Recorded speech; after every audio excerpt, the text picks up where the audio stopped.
I want once again to urge you, if there are places they have not finished tallying for members of parliament, any place they have not issued certificates, go support our members. At Bomas, let us take turns. Let us support that process.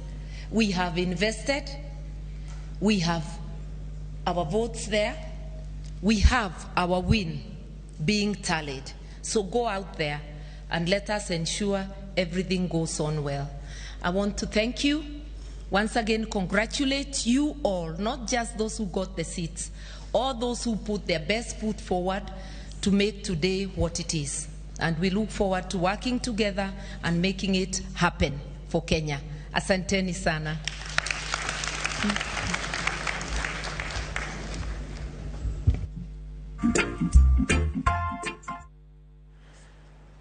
Ramogi mano ne achiel kachiel kawan e kar monero mar KCC kama jalo Raila Odinga engwela roko Martin Piny mano Martha Karua kod otiko mar Azimio la Umoja One Kenya Alliance Network koda jogo kata riwruok mag jotelo e bwo Azimio la Umoja One Kenya. Gie kineni wakaw yweyo matin kata kamano waduogo wantiere